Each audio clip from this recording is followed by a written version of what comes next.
Это телеканал Якутия-24, прямой эфир. С вами Влад Давыдов и программа «Итоги дня». Добрый вечер, смотрите сегодня.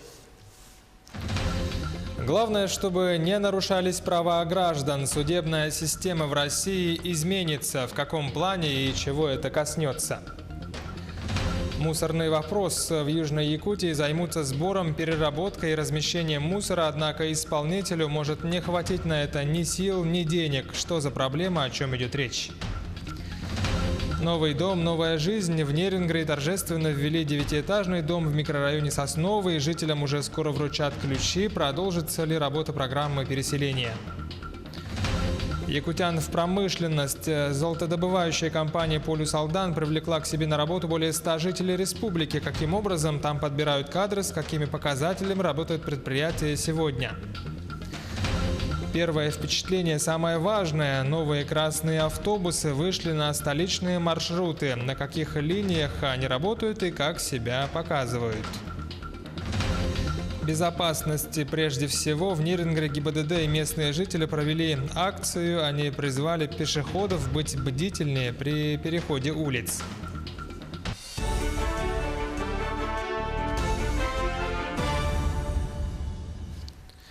Человек, пострадавший от клещевого вирусного энцефалита и боррелиоза, идет на поправку. Речь о жителе Алекминского района. Он был доставлен в инфекционную больницу в Якутск, где сейчас проходит курс лечения.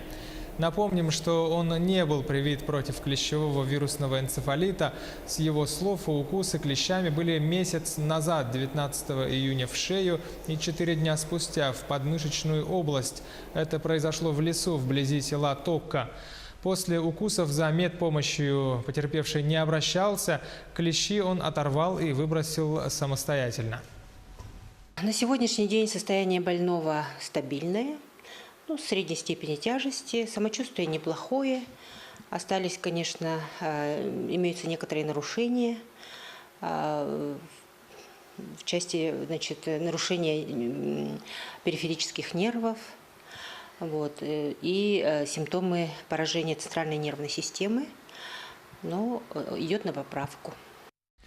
Движение по понтонной переправе через реку Малая Батубы закрыто для всех видов транспорта в связи с поднятием уровня воды на реке. Речь идет о главной транспортной магистрали западной части Якутии, автодороге Вилюй в районе 1151 километра.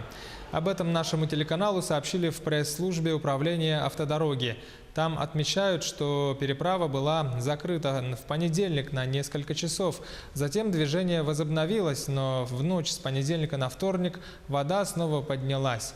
Сотрудники управления дорог Вилюй проводят заготовку грунта для дальнейшей отсыпки подъездных путей. Ориентировочное время завершения этих работ – 26 июля. Новые физкультурно-оздоровительные комплексы появятся в Чульмане, Алдане и Якутске на территории поселка Марха. Распоряжение об этом подписал накануне руководитель региона Айсен Николаев. Власти выделят земельные участки, а компания «Газпром» профинансирует само строительство в рамках своей программы «Газпром детям». Комплекс в Алдане будет иметь 2 бассейна – детский и взрослый, а в Чульмане Нерингринского района каток пропускной способностью 120 человек за смену. Ну а физкультурный центр в Якутске – каток и 2 бассейна. Общая стоимость этих 3 крупных спортивных объектов составила 1,7 миллиардов рублей. Айсен Николаев отметил, что строительство этих комплексов будет способствовать не только развитию детско-юношеского спорта, но и формированию здорового образа жизни и поведения всего населения. Тем временем Айсен Николаев сдал полный пакет документов в Центральную избирательную комиссию Якутии для выдвижения своей кандидатуры на пост главы Якутии. На сегодня, по данным ЦИК региона, документы подали 4 кандидата из 7 заявленных. Это Айсен Николаев, Виктор Губарев, Владимир Богданов и Гаврил Парахин. Как отметили в комиссии, подача документов продлится до 18 часов 25 июля. Осенью пройдут выборы и на пост мэра столицы. Сегодня удостоверение кандидата на должность главы Якутска получил Александр Саввинов. Поддержать претендента на пост мэра пришли его сторонники, депутаты городской думы и госсобрания Илтумен. Отметим, что Александр Саввинов занимает должность спикера Якутской городской думы в течение 3 созывов, это с 2003 года. Выборы пройдут 9 сентября. Серьезные изменения ждут не только пенсионную систему в стране, но и судебную. Госдума приняла закон, создающий в судах общей юрисдикции отдельные кассационные и апелляционные суды. Если раньше дело могло пройти несколько этапов в одном и том же суде, то теперь каждый раз новая стадия будет означать, что процесс переезжает в другой суд, иногда даже в другой регион страны. В теме разбирался наш корреспондент Дмитрий Тымыров.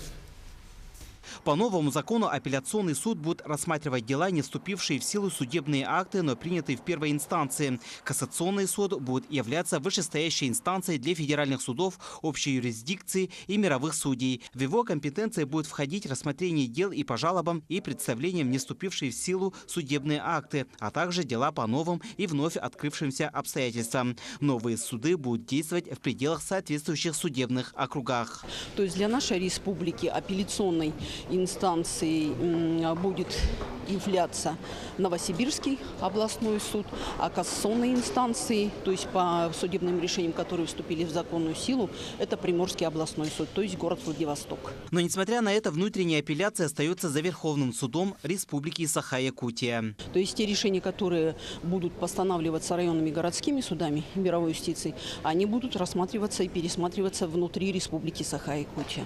А все, что рассматривается по первой инстанции Верховным судом республики, будет пересматриваться в Новосибирске, а в кассационном порядке по решениям, которые уже вступили в законную силу, в Приморском областном суде.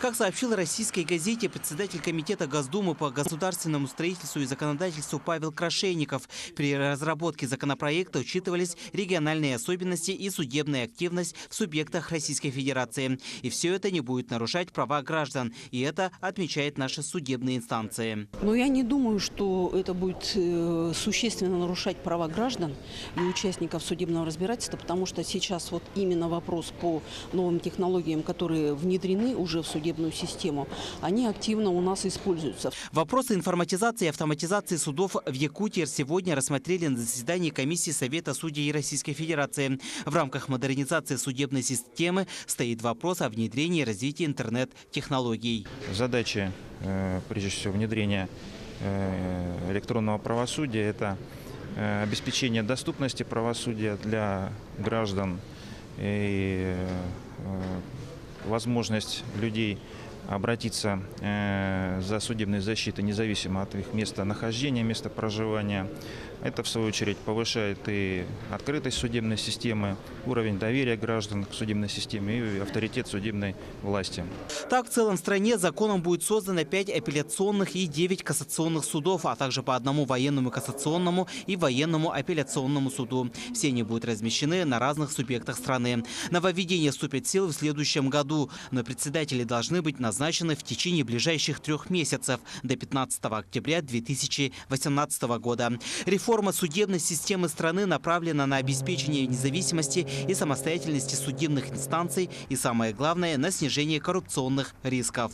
Дмитрий Тымыров, Григорий Охлопков, Якутск. Золотодобывающая компания «Полюс Алдан» привлекла к себе на работу более 100 якутян. Каким образом там подбирают кадры, с какими показателями работает предприятие сегодня? Репортаж Марферины Алексеевой.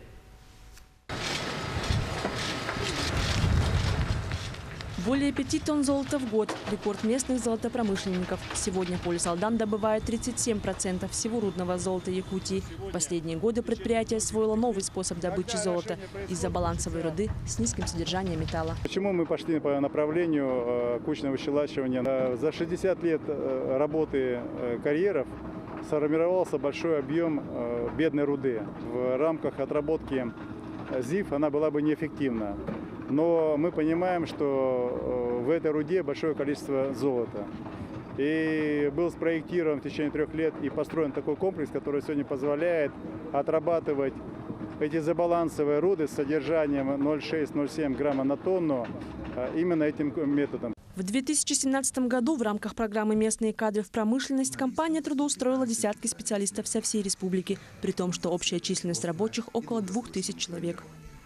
После окончания университета, после прохождения практик, сразу приняли сюда на работу. Начинал с горного мастера, отработал горным мастером, потом перевелся на заместителя начальника горного участка. Сейчас являюсь начальником горного участка. Будущие планы построить карьеру здесь, в этой компании. Компания «Полис» имеет высокий темп развития, большие международные пространства. Отметим, что в реализации проекта «Местные кадры в промышленность» задействованы 11 крупных компаний. Только за этот год стоит задача трудоустроить свыше 1000 безработных граждан. У нас на этот год запланировано было в соглашении 200 человек привлечения из местных кадров. Мы за 2018 год уже за полугодие привлекли 172 человека. Привлечение молодых специалистов, стажировка молодых специалистов. То есть у нас по плану там стоит, по-моему, 10 человек. Мы уже за первое полугодие привлекли и трудоустроили, провели стажировку 47 молодых специалистов. Кадровому вопросу особое внимание. Ежегодно повышение квалификации проходит сотни золотодобытчиков. Квалифицированные специалисты – будущее якутской промышленности. Марфирина Алексеева, Артем Алексеев, Алданский район. Нерингринцам на днях вручат ключи от новых квартир. В городе торжественно ввели 9-этажный дом в микрорайоне Сосновый. Это стало возможным благодаря работе программы переселения из ветхого и аварийного жилья. Сюжет Игоря Акимова. В день ввода дома, несмотря на довольно прохладную погоду, на сердце у новоселов было по-настоящему тепло. Они наконец обрели новые, уютные, просторные и светлые квартиры, которые обязательно должны быть наполнены до краев счастьем и теплом. Мы очень довольны, мы очень долго ждали, у нас большое опоздание, но мы очень довольны, мы очень рады. Это единственная однокомнатная в нашем доме 9-этажном. Мы очень-очень рады. И как только получим ключи, сразу постараемся переехать. После официальной части поздравлений и вручения символичного ключа новые хозяева смогли осмотреть новое жилье, сданное под ключ. Натяжные потолки, пластиковые окна, большие лоджии и удобная планировка вызвали настоящий восторг. Глаза людей светились искренним счастьем. Страх пожаров и холод в квартирах остались в прошлом. Впереди новые планы и новая жизнь. Программа переселения этапа 2013-2017 в Нерюнгри завершена. Мы готовы и начинаем этап нового переселения. С начала реализации программы переселения в Нерюнгри появился новый микрорайон с жилым кварталом из 5 пятиэтажных и 2 9-этажных домов. В народе его уже назвали «изумрудным городком» за красивый цвет обшивки. В настоящий момент в городе абсолютно все дома деревянной застройки признаны ветхими и аварийными. Нерюнгри готов стать участником новой программы переселения. Игорь Акимов, Аксинья Луценко, Екатерина Павлова, Аял Амосов, Нерюнгри. Сейчас короткая реклама, буквально меньше минуты. Оставайтесь с нами и смотрите во второй части нашей программы. Мусорный вопрос. В Южной Якутии займутся сбором, переработкой и размещением мусора. Однако исполнителю может не хватить на это ни сил, ни денег. Что за проблема, о чем идет речь? Первое впечатление, самое важное. Новые красные автобусы вышли на столичные маршруты. На каких линиях они работают и как себя показывают. Безопасность прежде всего. В Нерюнгри ГИБДД местные жители провели акцию. Они призвали пешеходов быть бдительнее при переходе улиц и дорог. Это Якутия-24, прямой эфир. Влад Давыдов и программа «Итоги дня». Мы продолжаем. В Алданском и Нерингринском районах займутся сбором, транспортировкой, переработкой и размещением мусора. Однако, по мнению специалистов, есть опасения, что компании, которая за это возьмется, просто не хватит сил и средств на выполнение такой масштабной задачи. Насколько оправдан такой скепсис и какие проблемы требуют там решения, разбирались наши корреспонденты в Алдане.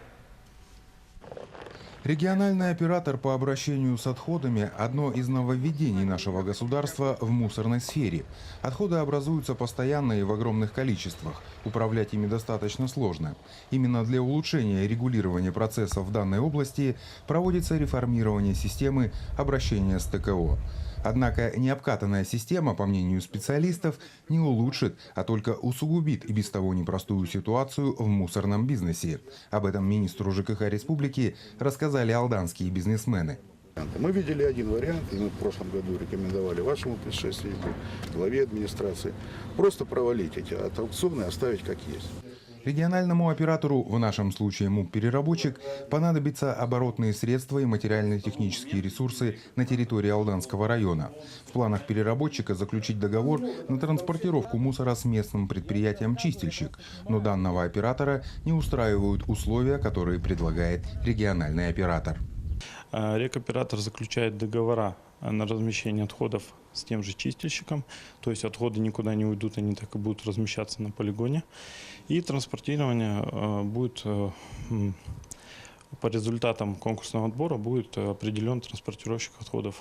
Дело в том, что региональный оператор загнан в жесткие законодательные рамки. По регламентам ему необходимо будет выполнять около 15 позиций на протяжении 10 лет. В нашем случае ему переработчик предстоит заключить договоры с населением и организациями в двух районах – Нерюнгринском и Алданском. Если Нерюнгри для переработчика освоенное поле, то Алдан – темная лошадка. В Алданском районе, безусловно, есть свои проблемы. Он значительно отличается от той системы, которая установлена у нас на территории Нерюнгринского района. Но перед нами стоит такая задача, чтобы привести это все в соответствии с законодательством. Более 10 лет мусором в Алданском районе занимается общество «Чистильщик». Не без проблем, но предприятию удается держать ситуацию под контролем. «Чистильщик» также мог претендовать на статус регионального оператора, но, понимая всю сложность ситуации, не стал этого делать намеренно. По статистике, лишь с половины населения и хозяйствующих субъектов удается собирать плату за вывоз мусора. Покрывать издержки помогает перекрестное субсидирование. С приходом регионального оператора изменится система исчисления платы, и она вырастет. И возникает вопрос, кто и как ее будет собирать. Бюджетники все платят, потому что у них есть статья, и если они ее не используют, то эту статью снимут, они платят с удовольствием. Вот. 2,5 – это халявщики. Это те, которых мы не охватываем. Поэтому региональный оператор, пускай подумает, как он с 2,5 сначала возьмет платежи, а потом уже в этот бизнес сюда заходить. Концепция работы региональных операторов состоит в том, чтобы выстроить четкую схему всех действий, осуществляемых с постоянно образующимся мусором. Однако после внедрения изменений были выявлены множественные проблемы. Поэтому новая система по работе с ТКО, по мнению специалистов, требует усовершенствования. В августе в Алдане пройдет первый съезд по вопросам работы региональных операторов и переработки мусора. От принятых решений будет зависеть облик наших городов и поселков. Либо они станут чище, либо мусор поглотит нас. Руслан Павлов, Алдан. Новые красные автобусы вышли на столичные маршруты. Напомним, всего их было куплено 18. Транспорт оснащен для перевозки маломобильных групп населения валидаторами, видеорегистраторами, автоинформаторами, светодиодными табло. Общая стоимость и вместимость в этих автобусах 65 человек. На каких линиях работают сейчас первые новые автобусы и как себя показывают? Репортаж нашего корреспондента Анастасии Кобызевой. Оценить новый транспорт уже успели пассажиры автобусов номер 3, 5 и 25. По словам специалистов, по выбору маршрутов никаких привилегий не было. Просто предприниматели этих линий раньше других прошли регистрацию. Во-первых, они уже оформлены, данные транспортные средства. Далее у них установлено соответствующее оборудование, которое у нас идет для городных обязательств. Это видеонаблюдение, светодиодное табло, автоинформаторы и валидационное оборудование для принятия электронной оплаты проезда. То есть они полностью укомплектованы, и в связи с этим они вышли на линию. То есть остальные сейчас в процессе обработки. Владимир – водитель 5-го автобуса. За 5 дней уже проехал 2500 километров. Новым транспортом остался доволен. Управлять им намного легче, чем ПАЗом. ПАЗ я 2 дня не мог до конца. На второй день к вечеру уже все. Не чувствовал ни ног, ни рук, ничего. А здесь работаю спокойно. Никаких проблем нет. Усталости нету. Безопасность пассажиров превыше всего. Если дверь красного автобуса открыта, то он не может сдвинуться с места. Более того, он вмещает в 1,5, а то и в 2 раза больше пассажиров. Плохо по нашим дорогам ездить на нем. Вот автобус комфортабельный, низкий. И вот особенно в Мархе, вот здесь по Петра Алексеева, дороги такие, что едешь по 2 километра в час. Вот по хорошей дороге он вообще прекрасно едет. Вот особенно по Портовской, вот мимо авторынка сейчас хорошая дорога. Ну, прекрасно едет. Более красивый, уютный. Мне нравится.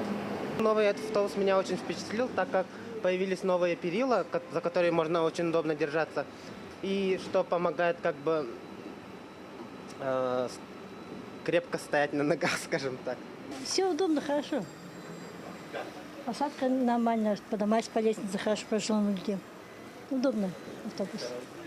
Остальные 15 автобусов выйдут на линию уже на этой неделе. А в следующем году планируют приобрести новую партию. Но многое зависит от самих предпринимателей. Стоимость одного такого автотранспорта обойдется от 4,5 миллионов рублей. Анастасия Кобызева, Георгий Григорьев, Владимир Павлов, Якутск.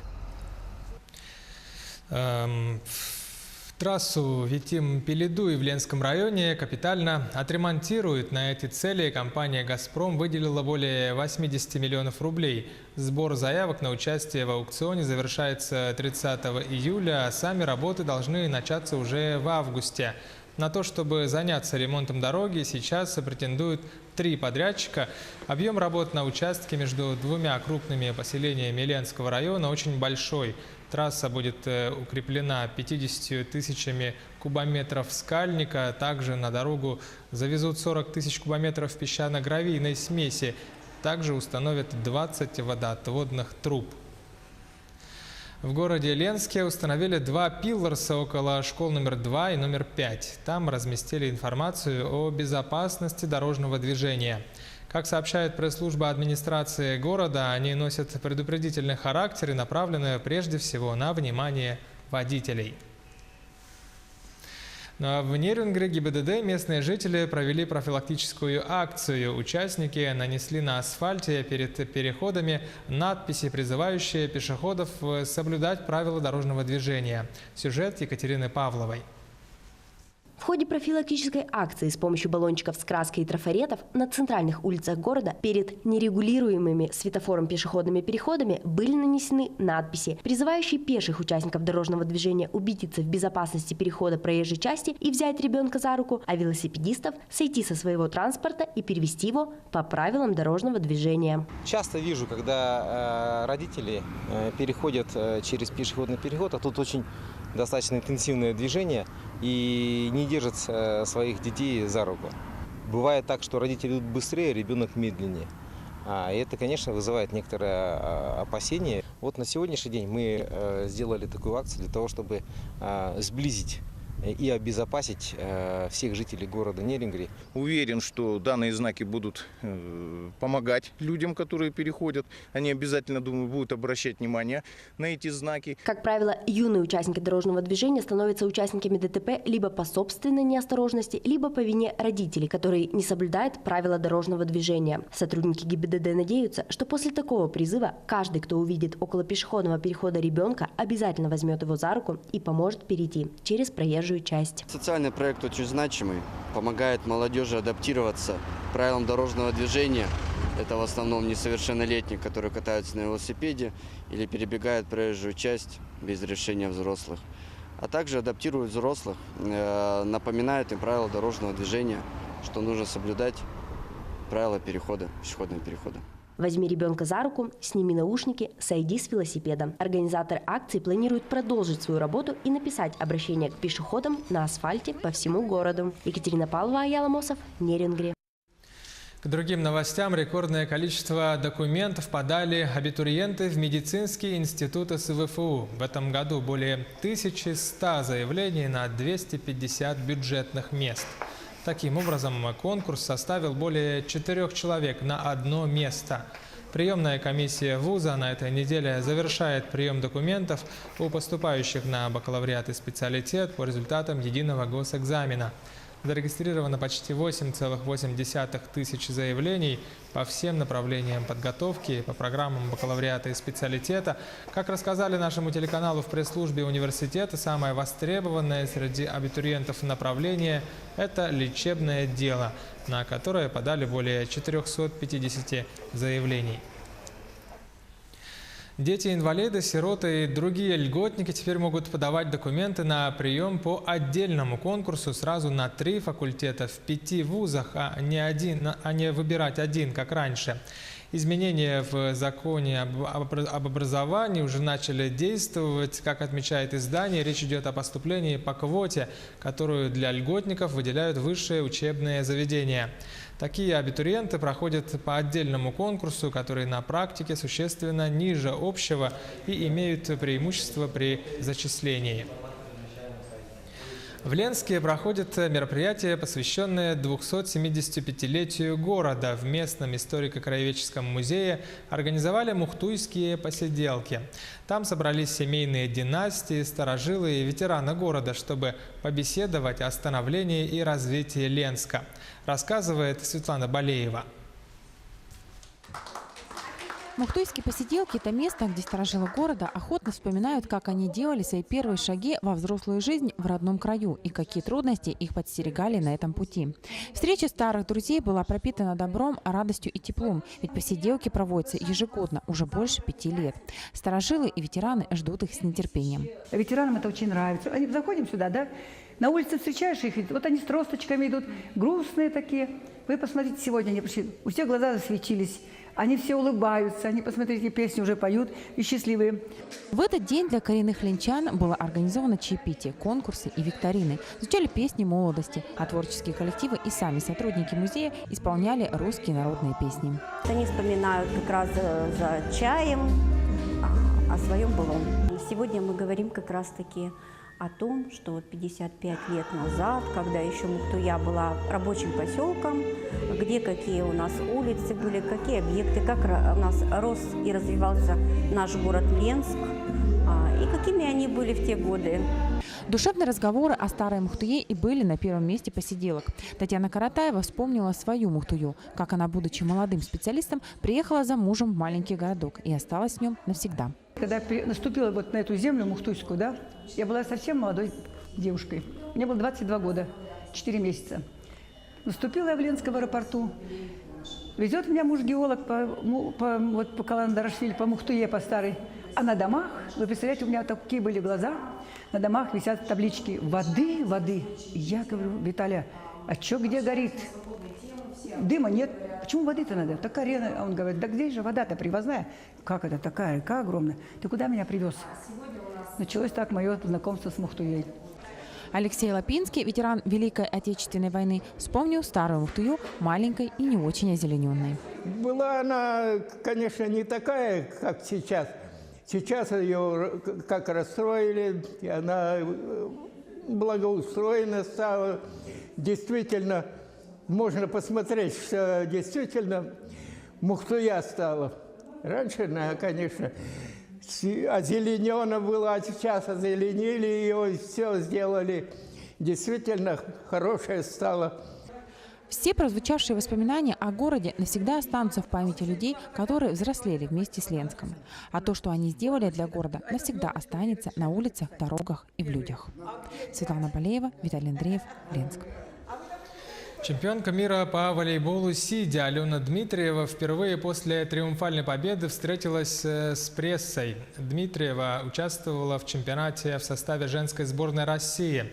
Мировой старт прошел с 12 по 22 июля в Нидерландах. Эта победа стала первой для женской сборной нашей страны. Якутянка в состав команды вошла еще в 2015 году. За это время она успела завоевать титулы двукратного чемпиона Европы, серебряного призера альтернативных паралимпийских игр. Также отметим, что на чемпионате мира оспаривали путевки на Паралимпийские игры 2020 года.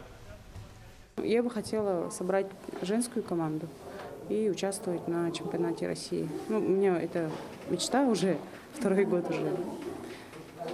надеюсь, в этом году будем участвовать. Потому что я уверена, что если соберем, у нас может собраться команда, и мы будем призерами. 3-е место и займем. В Алмазном крае прошел турслет молодежи Мирнинского района. Свои коррективы в соревновании внесла непогода. Как проявили себя участники в таких условиях? Сюжет Ксении Исламовой. Завязать брамшкот практически вслепую, не повредив дорогой маникюр для Ирины, совсем несложно. Это один из необходимых навыков, чтобы пройти этапы туристического слета. 4-й год подряд вместе с командой она штурмует этот перевал. Последние приготовления, проверка всех карабинов. Но это лишь тренировка. Теперь им предстоит добраться из Ленска в поселок Чернышевский рядом с Мирным. Приключения для них начнутся в тот момент, когда закончится асфальт. Нынешний турслет 20-й по счету, юбилейный. И как к любому юбилею подготовка особенная. Но погода вносит свои коррективы. Трассу приходится проходить под проливным дождем. Погода замечательная, вот как раз так. Мы не ищем легких путей. Вот. Чуть жарко тут. Да. Жумар, узлы, карабины – неотъемлемая часть любого туристического слета. Трасса максимально приближена к экстремальным условиям, с которыми может столкнуться любой во время туристического похода. Помимо рюкзака, удобной одежды и обуви, все несут на себе 2-килограммовое обмундирование. Но подготовка к турслету начинается задолго до начала соревнований, поэтому и выходит так ловко. Команда «Алмаз-Автоматики» в 2016-м стала чемпионами. В прошлом до победы не хватило нескольких баллов. В этом году тренироваться начали за 3 недели до турслета. И все-таки самым главным считают эмоции и адреналин. Как настраиваешь команду свою? Готова. Ну, вообще, я им говорю, если вы даже ошибаетесь, не волнуйтесь. Самое главное – кайфануть. Замерзли, промокли, но трассу прошли. Из-за непогоды и дождя турслет закончился на день раньше. Теперь организаторы подсчитывают баллы и обещают объявить победителей уже на днях. Ксения Исламова, Антон Каханский, Роман Ларин и Роман Соснин. Телеканал «Алмазный край». Таковы итоги дня. Смотрите телеканал Якутия-24 и будьте всегда в курсе.